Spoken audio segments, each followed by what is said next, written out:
khasfun bil masyriq wal maghrib, pembenaman bumi di wilayah timur dan di barat, yang berarti akan terjadi reduksi dan perubahan peta geografis planet bumi ini, karena wilayah timur dan wilayah barat terbenam, ya.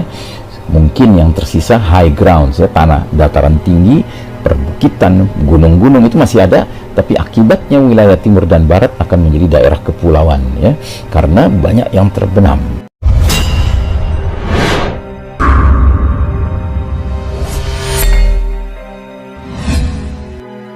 Saudara sekalian rahimakumullah, kita lanjutkan pembahasan kita dan kita masih meneruskan kaitan pergantian babak keempat menuju babak kelima, ya. Ingat hadis tentang ringkasan sejarah umat Islam, bahwa kita umat Islam saat ini berada di babak keempat, periode keempat, fase keempat dari 5 periode, 5 babak, 5 fase perjalanan sejarah umat Islam. Dan Nabi Muhammad SAW menyebutnya babak keempat ini sebagai babak mulkan jabriyah, babak para penguasa yang memaksakan kehendak mereka. Dan babak ini mulai kita jalani sejak tahun 1342 Hijriah, 1924 Masehi. Belum ada 100 tahun yang lalu. Kalau pakai hitungan kalender Hijriah, 99 tahun yang lalu. Kalau pakai hitungan kalender Masehi, 96 tahun yang lalu, ya. Nanti 1442 Hijriah baru kita memasuki 100 tahun, ya, berada di babak keempat ini. Nanti tahun 2024 baru kita memasuki 100 tahun pakai hitungan Masehi, ya, berada di babak keempat ini. Babak yang saya sering katakan sebagai the darkest chapter of the Islamic history, babak paling kelam dalam sejarah umat Islam. Kenapa? Karena sejak tahun 1342 Hijriah Allah cabut hak kepemimpinan dunia dari tangan umat Islam, kaum beriman, ya, yang memimpin dunia berfondasikan kitabullah wa sunnah, Al-Quran dan sunnah, untuk kemudian Allah serahkan kepemimpinan dunia ini ke pihak lain. Siapa pihak lain itu? Ya, the Western civilization, peradaban barat, Eropa, Amerika, yang tidak lain adalah the Judeo-Christian society, masyarakat Yahudi Nasrani.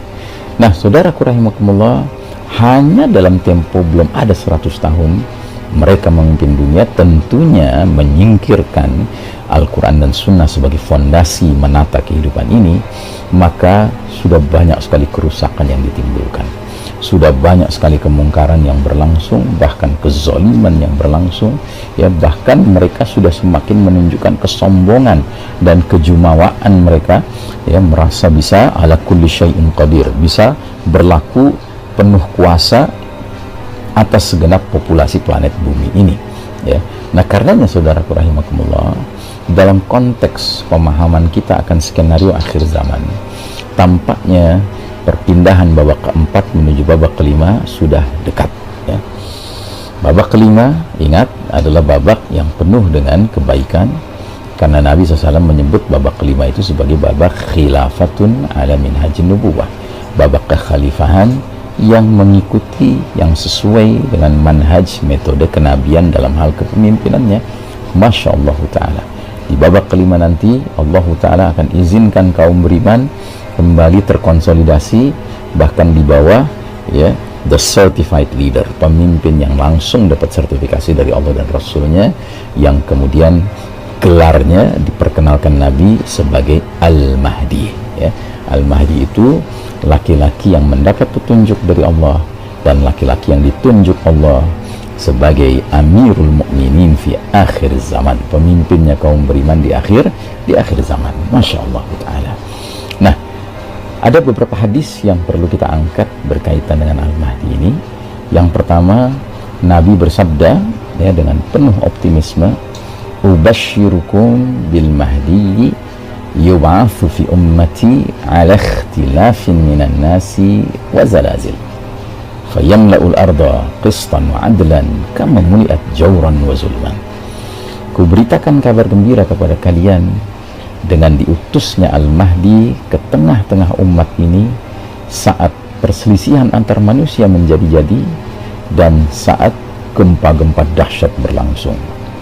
Al-Mahdi akan penuhi bumi secara merata dengan keadilan, sebagaimana bumi sebelumnya dipenuhi secara merata dengan kezaliman. Nah, jadi jelas sekali berdasarkan hadis ini, Pertama, Nabi menyuruh kita mensikapi hadirnya Al-Mahdi itu sebagai sebuah busyra, sebagai kabar gembira. Ya. Jadi kita optimis dengan hadirnya Al-Mahdi, berarti ini akan menjadi turning point, titik balik situasi dunia yang sekarang ini kita di bawah kepemimpinan para penguasa-penguasa yang memaksakan kehendak mereka, mengabaikan kehendak Allah dan Rasulnya, untuk kemudian kita akan beralih kembali hidup di bawah naungan arahan-arahan wahyu ilahi, Al-Quranul Karim, dan sabda-sabda Nabi Muhammad SAW, As-Sunnah An-Nabawiyah As-Syarifah. Nah, jadi saudaraku rahimakumullah, disebutkan bahwa kehadiran Al-Mahdi itu bersamaan dengan situasi dunia yang semakin kacau, ya. Perselisihan antar manusia menjadi-jadi, kemudian gempa-gempa dahsyat berlangsung, ya.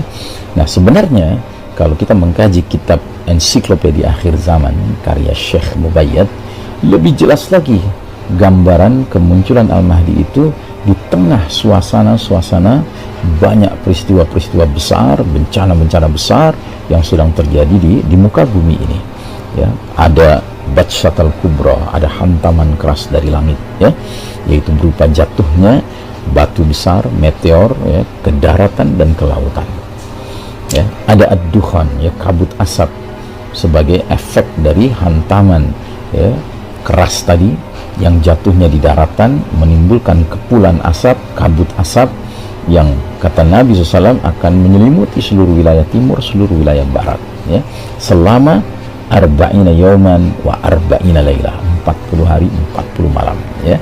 Dan bahkan dalam surat Ad-Dukhan Allah jelas-jelas menyatakan hadza adzabun alim, ya, dukhan ini azab yang pedih, ya.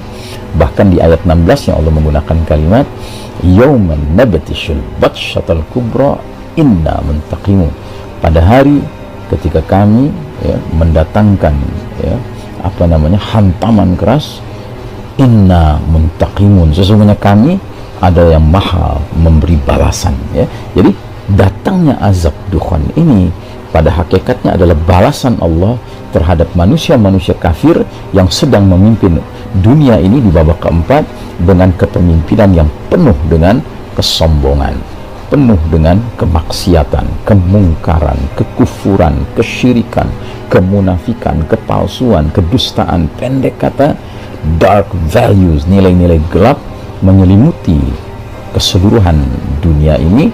Dan karenanya ketika Allah menilai bahwa perilaku pengelolaan peradaban ini sudah tagha, sudah melampaui batas, tentunya Allah akan memberlakukan sunnatullah, hukum Allah yang sudah berlaku pada kaum-kaum terdahulu.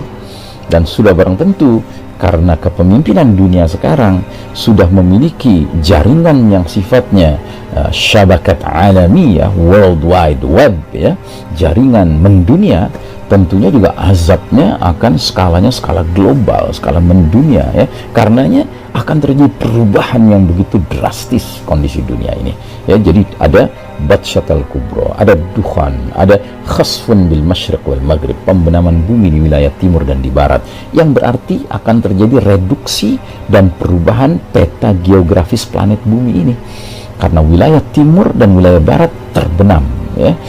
Mungkin yang tersisa high ground, ya, tanah dataran tinggi, perbukitan, gunung-gunung itu masih ada, tapi akibatnya wilayah timur dan barat akan menjadi daerah kepulauan, ya, karena banyak yang terbenam, ya. Terus kemudian yang tidak kalah pentingnya akan terjadi shutdown of modern technology. Teknologi modern ini berakhir, mencapai expired date-nya, ya.